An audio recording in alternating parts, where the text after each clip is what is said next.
이번에는 여의도 정치권 얘기 좀 해보겠습니다. 여의도 정치권 얘기의 오늘 주제는 저희가 처음으로 준비한 주제는 이 판넬로 준비했습니다. 한번 보시면 추격자 안희정, 문재인 대세론 삼키나. 이 갤럽 조사예요. 금요일 날 어제 조사인데 문재인 전 대표가 여기 적혀져 있는 대로 33, 그리고 안희정 충남지사가 22%, 11%포인트 차이긴 합니다만 이번 이 조사의 의미는 안희정 충남지사가 20% 이상의 지지율을 기록했다는 거죠. 이른바 소위 마의 벽이라고 불리우는 20% 벽을 깬 거 아니겠습니까? 그래서 저는요, 문재인 대세론이 아주 본격적으로 흔들리기 시작했다. 이렇게 진단할 수밖에 없고요. 대세론이 흔들리기 시작했다. 이 지금 11% 격차가 나는데요. 네. 아마 이제 다음 주 가면 이 격차가 더 줄어들지 않을까. 저로서는 그렇게 예상이 되는데, 웬관이 지역적으로 보면 충청에서만 안희정 지사가 앞섰어요. 네. 근데 이를테면 대구 경북 같은 데서도 문재인 대표가 이 같은 조사에서 보면 5% 안희정 지사 앞서는 걸로 나오거든요. 근데 네. 이게 이제 일반적인 대구 경북의 정서하고는 조금 거리가 있고 이제부터 이제 안풍이라고 하는 게 안희정 바람이라는 게 본격적으로 불기 시작했기 때문에 대구 경북 같은 데가 문재인 선호도가 안희정보다 높아야 될 이유가 없거든요. 네. 그렇게 있고 그다음에 50대 이상에서 확고한 이제 우위를 점하고 있는데 40대 이하 뭐 이런 데가 안희정 지사가 상당히 격차를 또 좁혀가고 있는 추세거든요. 네. 그러니까 이 격차가 조금 더 줄어들 거예요. 그러니까 이제 문재인 대표 쪽에서 나오는 게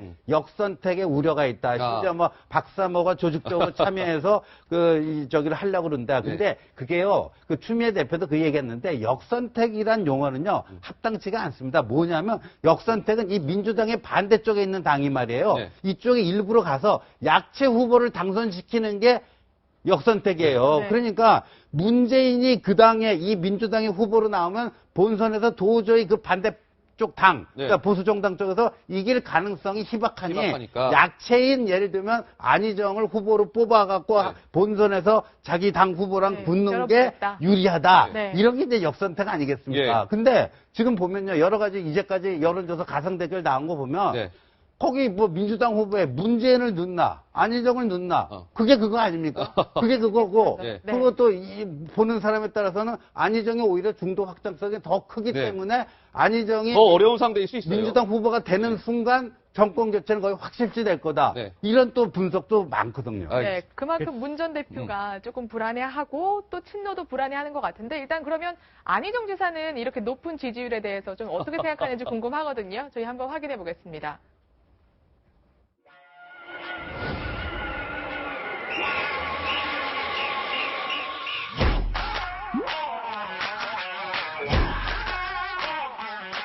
저 안희정 오늘 시작합니다.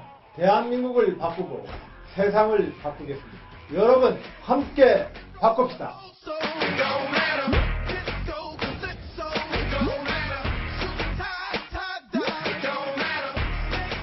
아, 그래요? 아, 예. 네. 저 솔직히 모르겠습니다. 지난 몇 달 동안에 낮은 지지율이 미동도 하지 않았을 때나 지금이나 제 마음은 똑같습니다. 지금 대한민국은 새로운 시대를 향해서 온 국민이 힘을 모아서 함께 뛰어넘어야 합니다. 그리고 앞으로도 계속 열심히 하도록 하겠습니다.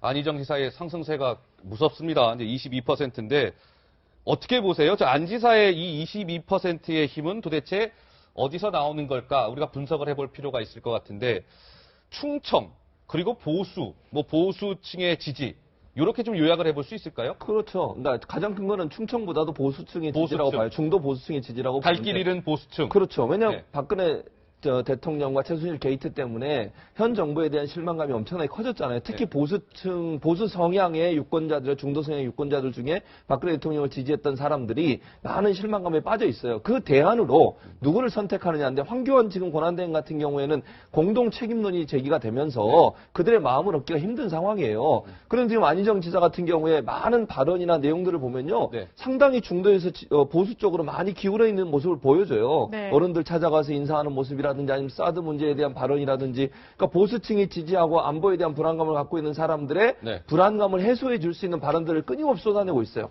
또 오늘 아까 그 화면 보세요. 아주 겸손하고 그 다음에 남을 비판하려고 하지 않아요. 네. 일반적으로 다른 정치인들 보면요. 다른 당 비판하고 막 그쵸. 삿대질하고 욕하고 막말하고 네. 안철수 보세요. 막 짐승이라 그러고 이런 막 하잖아요. 그런데 네. 안희정 지금 지사를 보면요. 전혀 그런 얘기 안 합니다. 그쵸. 남을 그냥 전혀 자기 갈 길만 가요. 뚜벅뚜벅. 네. 그러면서 중도나 보수층에 있는 사람들이 좋아할 만한 말들을 툭툭 던지는 거거든요. 예. 그게 결국은 갈 길 잃은 중도 보수층의 마음을 사로잡는 하나의 포인트라고 저는 생각합니다. 예. 자, 이제 안희정 지사가 이렇게 아주 무섭게 쫓아오니까 가장 불안한 사람이 누구겠습니까? 문재인 전 대표 아니겠습니까? 문재인 전 대표의 목소리를 듣고 말씀을 좀 이어가 보도록 하죠. 저 문재인이 대세다 이런 말들을 많이들 하는데 실제로 확인해 보니까 제가 대세 맞습니다. 제가 대세 맞습니다. 예, 뭐 재수가 자랑은 아닌데요. 저는 뭐 대학 입시도 재수했고 사법 시험도 재수했는데 재수할 때마다 그때는 성공했습니다. 지금도 재수 다시 삼을 수는 없습니다. 네. 저는 재수다 이렇게 얘기를 하고 있는데 민주당 내에서도 사실 그게 강하다고 해요. 문 전 대표는 이번에 좀 밀어줘야 되는 거 아니냐. 그래서 안희정 지사가 전국적으로 좀 높은 지지를 보이고 있어도 과연 민주당 내 경선을 통과할 수 있을까 이런 생각은 좀 들긴 하거든요. 네. 그러니까 그동안에 안 지사의 지지율이 이렇게 쭉쭉쭉 올라와서 22%까지 간 걸 보면 뭐 태풍이다 뭐 이렇게까지 네. 얘기할 수 있을 것 같은데요. 제가 볼 때는 아직도 약간 부족하다 그런 아직 생각이 듭니다. 부족한가요? 태풍이라고 네. 부르기에는. 제가 볼 땐 봄바람에 더 가깝다. 봄바람. 사람들의 마음을 살랑살랑 설레게 만드는 정도 수준이 아닐까 싶은 생각이 드는데요. 왜 이런 말씀을 드리냐. 안 지사의 지지율이 올라갔다 그러면 네. 그럼 진짜 태풍이 될 가능성이 많죠. 그러니까 예를 들어서 33%가 아니고 네. 한 29, 28 이렇게 떨어진 상황에서 22까지 치고 올라갔다 그러면 진짜 뒤집을 수 있는 오차범위 안의 지지율이라고 볼 수 있는데요. 네. 두 사람의 지지율이 같이 떴어요. 같이 올라가는 현상이 나타났다는 점 네, 하나 그렇네요. 하고요. 네. 또 하나는 그러니까 민주당 내, 그러니까 야권 내의 어떤 지지층의 변화가 별로 없다. 그러니까 야권 내에서 문재인 전 대표 지지하겠다고 하는 사람이 60% 정도. 네. 네. 그러니까 안희정 지사를 지지하겠다는 사람이 20% 정도. 그게 구도가 깨져야지 된다는 거예요. 네, 그러니까 네. 지지율의 충성도 측면에서 아직 그게 깨질 만큼의 수준은 아니다. 음. 가슴은 설레게 하지만 뭔가 마음을 줄 만한 정도 상태는 아니다. 네. 네. 그러니까 앞으로 어떻게 될 것인가 이게 좀 문제가 되는데요. 네, 네. 그러니까 지금 설레는 사람들의 마음이 아마 박근혜 대통령 그러니까 헌재 판단이 나오게 될 경우에는 또 한 번 제가 볼 때 마음이 확 한번 흔들릴 가능성이 높을 것 같습니다. 이제 이때를 봐야 될 것 같아요. 민주당 네, 경선이 아주 알겠습니다. 흥미진진해지고 있어요. 네. 안희정 지사가 이제 22%, 문재인 전 대표가 33인데 그러면 이제 안 지사가 과연 문 전 대표를 이 경선의 벽을 넘을 수 있을까? 이거 아니겠습니까? 네. 정두원 전 새누리당 의원은요, 이 경선 결과를 이렇게 예측했습니다. 한번 들어보시죠. 역선택이라는 게 이론적으로는 가능하지만 우리나라 정치에서 역선택이 뭐 실제로 이루어진 적은 없습니다. 그 소위 친문 한 20만으로 추정되는 그 결사대가 있거든요. 그게 있는 그 한 구조적으로 이 경선에서 이기기가 힘들죠. 그래서 심지어는 안중근 의사가 나와도 힘들다. 이순신 장군이 나와도 힘들다. 세종대왕이 나오면 혹시 이길지 모르겠다. 안중근, 이순신은 힘들다. 세종대왕쯤 나오면 모르겠다. 저 세 분을 이렇게 그걸 굳이 나눠야 되나요? 그러니까요. 아니, 뭐 그만큼 네. 사실 지금 아무리 지지율이 올라도 문재인 대표를 경선에서 이기기 힘든다는 얘기를 하시는 네. 것 같은데요. 아까 말씀하셨던 것처럼 그러니까 민주당을 지지하시는 분들의 여론조사상으로는 60대 20 정도밖에 안 돼요. 지금도. 그만큼 격차가 그런 걸 크다는 보면 거죠. 지금 이렇게 전체로 지지율이 오르는 거는 네. 지지층이 그렇게 크게 큰 과정이 완전 국민 경선이잖아요. 그렇죠. 그리고 제 주변에서도 중도 성향, 보수 성향을 가지고 계시는 분들이 우리도 더불어민주당 경선에 참여하겠다는 사람들이 꽤 정말요? 많습니다. 그럴 네. 수도 있고. 네, 그래서 네. 지금 이게 탄핵 이제 나중에 선고 기일이 결정이 되면 네. 탄핵 선고 기일 3일 전까지 1차 선거인단을 모집을 하고 음. 예를 들어서 인용으로 결정이 나면 그 후에 한 번 다시 2차 선거인단을 모집을 하니까 네. 아직 시간이 좀 많아요. 그래서 만약에 뭐 지금 아까 말씀하셨던 것처럼 문재인 대표도 오르고 안희정 지사도 같이 오르니까 아직은 좀 한계가 있는 거 아니냐는 얘기를 네. 하시지만 시간이 아직 많이 남아 있습니다. 그래도 네. 지금 일주일 단위로 올라오는 속도를 보면 네. 어느 순간에 이게 정말 중도 보수의 표심을 얻어서 이 중도 보수층들이 들어가서 경선에 적극적으로 참여하게 되면 이변이 일어나지 않을 가능성도 배제는 못하겠죠. 제가 좀 전에 방송 중에 갈 길 잃은 보수 진영이라고 표현을 했잖아요. 네. 이 보수 진영에 좀 뭐랄까요. 단비가 내렸다고 표현을 해도 될지는 모르겠습니다만 홍준표 지사 얘기를 좀 해보려고 하는 겁니다.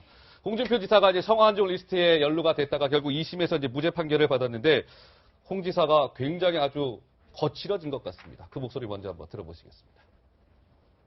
어떻게 보면 이 정부의 일부 양박들하고 이때 양박이라는 게 양아치 같은 친박이라는 뜻입니다. 일부 양박들하고 청와대 민정이 주도가 되어서 내 사건을 만들었습니다.